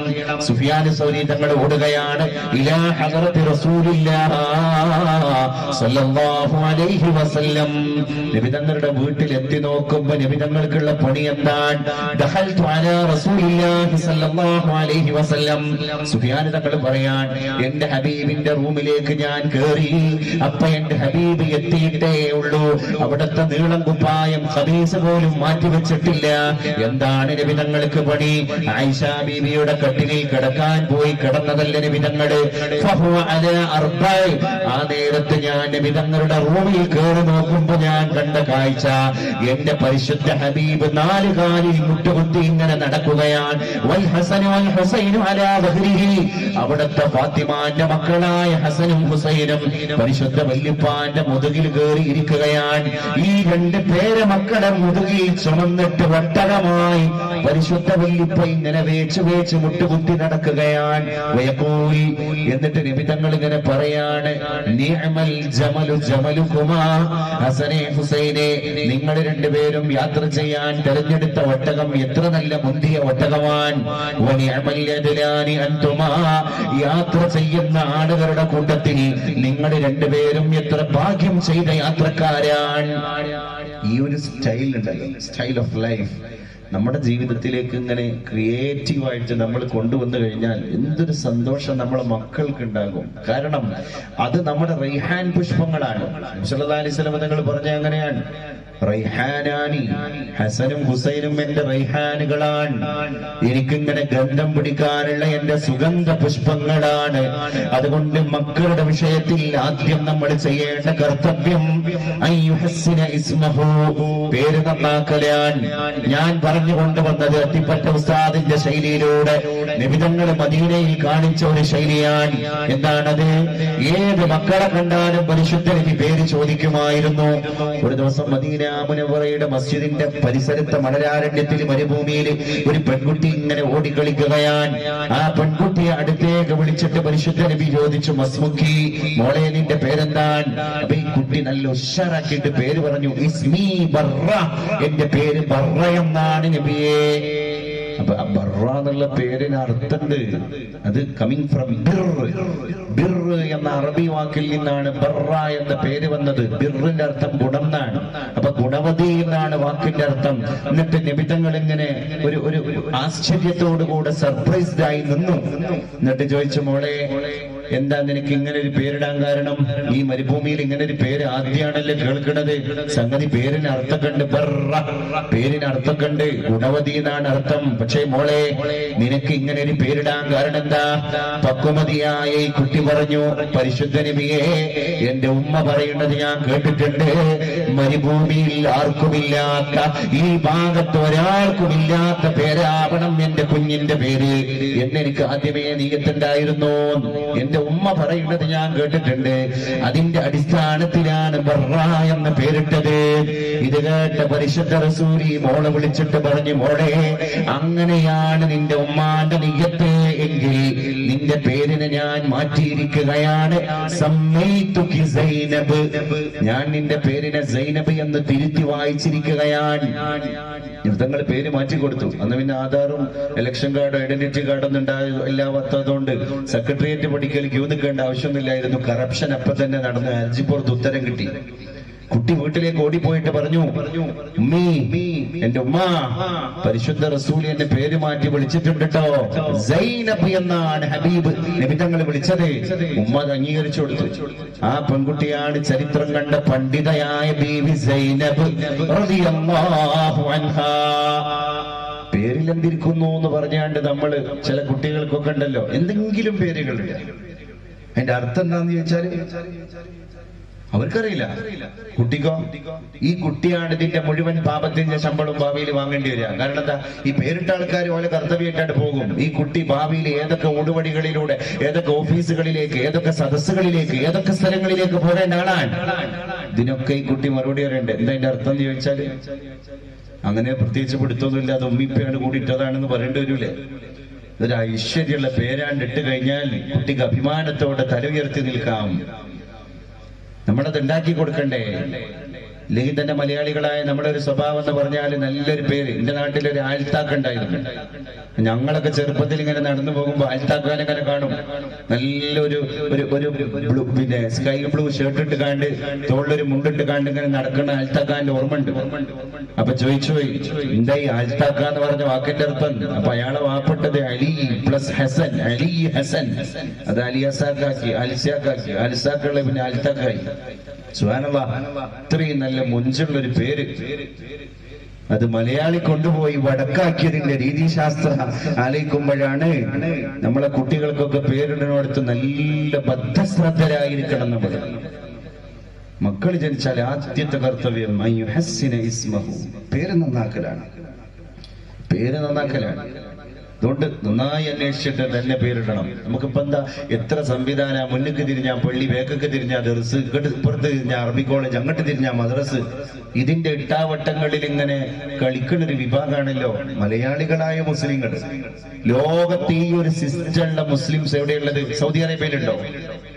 ഇത്രയും സിസ്റ്റമാറ്റിക് ആയിട്ട് ഇസ്ലാമിക് ഇൻസ്റ്റിറ്റ്യൂഷൻസ്, മതപണ്ഡിതന്മാര് മുഴുവൻ ഇവിടെ ബഹുമാനപ്പെട്ട അധ്യക്ഷ പ്രസംഗത്തിൽ ഉസ്താദ് അവർകൾ ഇവിടെ പറഞ്ഞില്ലേ, 70ഓളം ഖിർറീജുകൾ ഓരോ വ്യത്യസ്ത മതകലാലയങ്ങളിൽ നിന്ന് ദർസിൽ വാങ്ങിപ്പോയ ഫാരിഗായ അതത് സ്ഥാപനങ്ങളുടെ ഖിർറീജുകൾ, പ്രൊഡക്റ്റുകൾ. ഇതൊക്കെ നമ്മുടെ നാട്ടിലാണ്.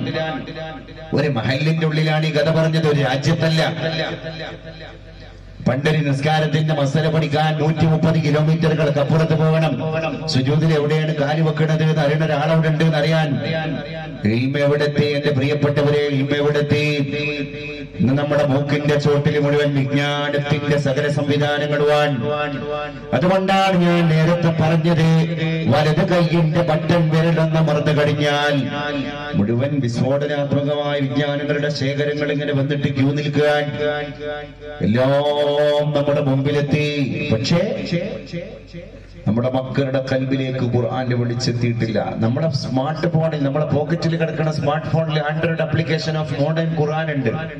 അതിന്റെ ഫോൾഡർ ഉണ്ട്. അതിങ്ങനെ ബട്ടൺ അമർത്തി കഴിഞ്ഞാൽ ഖുർആന്റെ പേജ് ഓപ്പൺ ആയത് സ്ക്രോൾ ചെയ്ത് കഴിഞ്ഞാൽ ഏത് സൂറത്താ വേണ്ടത്, എത്രാമത്തെ ആയത്താ വേണ്ടത്, എല്ലാം കൃത്യമായിട്ട് കിട്ടാൻ. അത്രയും സാങ്കേതിക തികവുള്ള ലോകത്തിന്റെ മുറ്റത്ത് നമ്മളൊക്കെ ജീവിച്ചുകൊണ്ടിരിക്കുമ്പോ കൽബിൽ ഖുർആൻ ഉണ്ടായ ഒരു സഹാബിനെ നമ്മളെ മക്കൾക്ക് നമ്മൾ പഠിപ്പിച്ചു കൊടുക്കണം. അടുക്കളയിൽ അടുപ്പിങ്ങനെ കത്തുന്ന നേരത്ത് നിലവിളി കെട്ടി നിലവിളിച്ചുകൊണ്ട് ഭയവികുലനായി കരഞ്ഞുപോയ ജാഫർ സാദിക്കുന്ന മരിപ്പറമ്പിലെ ചെറ്റക്കുടിയിലെ കുഞ്ഞുമോനെ നമ്മൾ പഠിപ്പിച്ചു കൊടുക്കണം. മാ അബ്കാകയാ ജാഫർ, എന്തിനാണ് ജാഫറെ നീ കരഞ്ഞുപോയത് എന്ന് മാതാവ് അടുക്കളയിൽ വന്നിട്ട് കുഞ്ഞുമോനോട് ചോദിക്കുമ്പോ ആ കുഞ്ഞുമോന്റെ മറുപടി, ഉമ്മ കഴിഞ്ഞയാഴ്ച ഉറങ്ങാൻ നേരത്ത് അങ്ങ് പറഞ്ഞു തന്ന രാക്കഥ കേട്ടിട്ടാണ്. ആ രാക്കഥ കേട്ടതിന് എന്തിനാണ് ഇപ്പൊ കരയുന്നത്? അത് അടുപ്പ് കത്തുന്നത് കണ്ടിട്ടാണ്. അടുപ്പ് കത്തുന്നത് കാണുമ്പോ എന്തിനാണ് നീ രാക്കഥ ഓർത്തത്? അന്ന് കഴിഞ്ഞയാഴ്ച ഉറങ്ങാൻ നേരത്ത് ഉമ്മ പറഞ്ഞു തന്നത് നരകത്തെ പറ്റിയാണ്. അന്ന് എന്റെ ഉമ്മ ഒരു ആയത്ത് ഓതി തന്നു, നരകത്തിൽ കത്തിക്കപ്പെടുന്ന വിറകുകൾ അത് മനുഷ്യരും കല്ലുകളുമാണ്. അപ്പൊ ഞാൻ ഓർത്തുപോയതാണ്, ഞാനും ഒരു മനുഷ്യപുത്രനാണല്ലോ ഉമ്മ. ഞാൻ തെറ്റ് ചെയ്തവനായിട്ടാണ് മരിച്ചു പോകുന്നത് എങ്കിൽ അടുക്കളയിലെ പാത്രം തിളക്കുന്നത് ചെറിയ തീയിന്റെ ചൂട് കൊണ്ടിട്ടാൻ ഭീമാകാരമായ നരകത്തിലേക്കുള്ള തീയായി എന്റെ ശരീരം കടന്നു പോകുന്നത് ആലോചിച്ചിട്ട് ഞാൻ വിലാപം കൊണ്ടതാണ് എന്ന്. അറേബ്യൻ മണലാരണ്യത്തിന്റെ അടുക്കളയിൽ അടുപ്പ് കത്തിയപ്പോൾ മറുപടി പറഞ്ഞു പോയ കുഞ്ഞുമോനെ ചരിത്രത്തിന്റെ മുമ്പിൽ നമ്മുടെ മക്കൾക്ക് വായിക്കാനുള്ള അവസരം ഉണ്ടാകണം. ആ കുട്ടിയാണ് ചരിത്രം കണ്ട ജാഫർ സാദിഖ് റളിയല്ലാഹു അൻഹു. ജാഫർ മോന് ചെറുപ്പത്തിൽ ചോദിച്ച ചോദ്യം ഇതാണ്. ഉമ്മ പറഞ്ഞു കൊടുത്ത രാക്കഥയുടെ ഇഫക്റ്റ് ആയിരുന്നു അത്. ഒരു മാതാവിന്റെ രാക്കഥക്ക് ഇത്രയും എഫക്റ്റ് ഉണ്ട് എന്നുള്ളത് നമ്മൾ കുട്ടികളിലൂടെ കാണാൻ. അപ്പൊ ഈ കുട്ടീനെ സമാധാനിപ്പിക്കാൻ വേണ്ടി ഉമ്മ പറഞ്ഞു അത്രേ, മോനെ നീ കൊച്ചു കുഞ്ഞല്ലേ, കുഞ്ഞുങ്ങളെ എങ്ങനെയാണ് നരകത്തിലേക്ക് വലിച്ചെറിയാൻ? കുഞ്ഞുങ്ങളെ അള്ളാഹു നരകത്തേക്ക് വലിച്ചെറിയില്ലല്ലോ, കരച്ചിൽ നിർത്താൻ വേണ്ടി.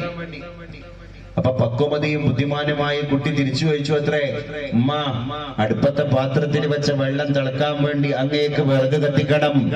വലിയ വലിയ വിറക് കൊള്ളിയാണ് എന്റെ ഉമ്മ ആദ്യം അടുപ്പൊക്കെ വെച്ചത്. ജാഫർ നോക്കുകയായിരുന്നു. എന്നിട്ട് വലിയ വിറക് കൊള്ളിക്കല്ല ഉമ്മ ഡയറക്റ്റ് ആയിട്ട് തീ കൊടുത്തത്. ആ വലിയ വിറക് കൊള്ളിയെ കത്തിക്കാൻ എന്റെ മാതാവെ അങ്ങ് വീണ്ടും മുറ്റത്ത് പോയി ചെറിയ ചെറിയ കൊള്ളിക്കഷ്ണങ്ങൾ കൊണ്ടുവന്നിട്ട് ആ കൊള്ളിക്കഷ്ണം കൂടി അടുപ്പിൽ വെച്ചു. അവ കത്തിച്ചതിന് ശേഷം അവയിലെ തീ കൊണ്ടാണ് വലിയ വിറക് കത്തിയത്. ഞാൻ കരയുന്നതും അതിനു വേണ്ടിയാണ്. ഉമ്മ വലിയ വിറക് കൊള്ളിയെ കത്തിക്കാൻ ചെറിയ വിറക് കൊള്ളി കൊണ്ടുവന്ന അങ്ങ് ഇവിടെ കണ്ടുവച്ച ഒരു കാഴ്ച പോലെ നരകത്തിലേക്ക് വലിച്ചെറിയപ്പെടുന്ന ഭീമാകാര ജീവികളായ മനുഷ്യന്മാരുടെ ശരീരങ്ങളെ കത്തിക്കാൻ എന്നെ പോലുള്ള 4-4.5 വയസ്സുള്ള കുഞ്ഞുമക്കളാകുന്ന ചെറിയ കൊള്ളികളെ അള്ളാഹു നരകത്തിലേക്ക് ഉപയോഗപ്പെടുത്തുമോ എന്ന് ആലോചിച്ച് കരഞ്ഞുപോയതാണ് എന്ന് മറുപടി പറഞ്ഞു പോയ കുഞ്ഞുമോൻ. ആ മക്കളെ കൂടി നമ്മൾ ആലോചിക്കേണ്ടേ പുതിയ ലോകത്ത്. കാരണം സംവിധാനങ്ങളൊക്കെ നമ്മുടെ ലോകത്തുണ്ടായി, എല്ലാം ഉണ്ടായി. പക്ഷേ ഈ കാര്യങ്ങളിലൊക്കെ തന്നെ ആലസ്യവും അനാസ്ഥയും നമ്മുടെ കുടുംബത്തിൽ തൊട്ട് തീണ്ടിക്കൊണ്ടിരിക്കുകയാണ്. അതിന് മറുപടി കൊടുക്കാൻ നമ്മുടെ മൂല്യങ്ങൾക്ക് സാധിക്കണം. ബിസ്മിക റബ്ബി ചൊല്ലി കടന്നിരുന്ന മക്കളെ നിങ്ങളുടെ ഓർത്തോക്ക് പ്രിയപ്പെട്ടവരെ.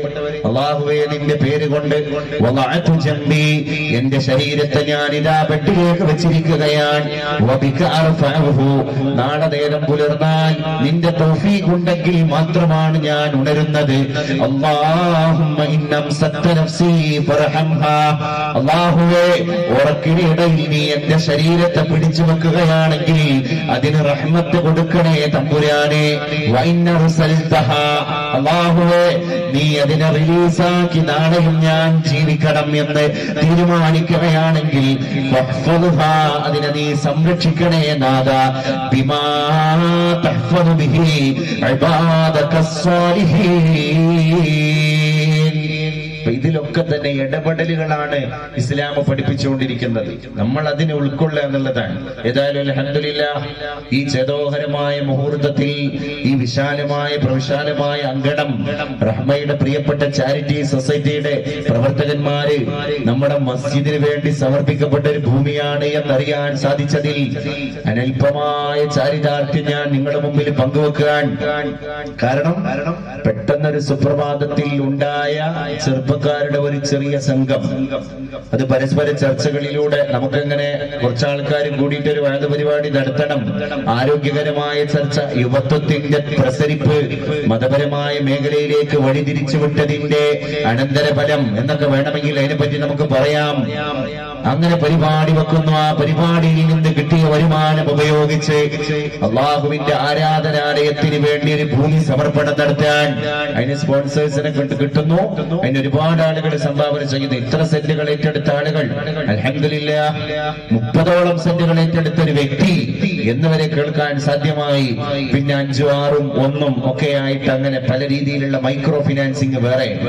ഏതായാലും ഇതെല്ലാം ഒരുമിച്ച് കൂടി പലതുള്ളി പെരുവെള്ളമായി ഇപ്പൊ ഒരു വിശാലമായ സ്ഥലത്ത് നമ്മൾ നിൽക്കുമ്പോ ഇത് ഒരു പറ്റം യുവതയുടെ ചാരിറ്റിയുടെ സംഘം അള്ളാഹുവിന്റെ സുജൂദ് കൊണ്ട് നെറ്റിത്തടങ്ങൾ അലങ്കരിക്കുന്ന മൗഖൂഫായ മസ്ജിദിന് വേണ്ടി മഹല്ല് സംവിധാനത്തിന്റെ പുരോഗമനാത്മകമായ പ്രവർത്തനത്തിന് വേണ്ടി നീക്കിവെച്ചതാണ് എന്ന് കേൾക്കുമ്പോ വലിയ അഭിമാനം ഫീൽ ചെയ്യുന്നുണ്ട്. അതുകൊണ്ട് എന്റെ പ്രിയപ്പെട്ടവരെ, ഞാൻ കൂടുതലായി നീട്ടിക്കൊണ്ടു പോകുന്നില്ല. ഈ സംഘത്തെ സഹായിക്കൽ നമ്മുടെ ബാധ്യതയാണ്. അതിൽ നിന്ന് നമ്മൾ ഒരിക്കലും പുറകോട്ട് വരാൻ പാടില്ല. ഈ സംഘത്തെ സഹായിക്കൽ നമ്മുടെ കർത്തവ്യമാണ്, നമ്മുടെ ബാധ്യതയാണ്. അത് നമ്മൾ തിരിച്ചറിയണം. നമ്മൾ ഇതിന്റെ കൂടെ നിൽക്കണം. ഒരു വടവൃക്ഷമായി പന്തലിച്ചിരിക്കാൻ ഇവിടെ പറയുകയുണ്ടായി.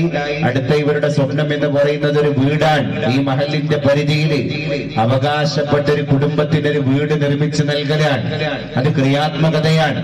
എണ്ണയിട്ട യന്ത്രം പോലെ നമ്മുടെ യുവചേതന ഇന്ന് മുന്നോട്ട് പ്രയാണം നടത്തിക്കൊണ്ടിരിക്കുകയാണ്. അവർ യാതൊരു കക്ഷി രാഷ്ട്രീയങ്ങൾക്കോ തർക്കവിതർക്കങ്ങൾക്കോ ഒന്നും വേദി കൊടുക്കാതെ, അവസരങ്ങൾ കൊടുക്കാതെ ആ ചിന്തിക്കാനുള്ള അവസരം കൂടി ക്രിയാത്മകമായി ക്രിയേറ്റീവായിട്ട് അള്ളാഹുവിന്റെ ദീനിന് വേണ്ടി, അള്ളാഹുവിന്റെ പൊരുത്തത്തിൽ പാവപ്പെട്ടവരെ സഹായിക്കാൻ വേണ്ടി ഓടിച്ചാടി നടന്നുകൊണ്ടിരിക്കാൻ. അതുകൊണ്ട് അവര് തളർന്നാൽ നമ്മുടെ നാട് തളരും.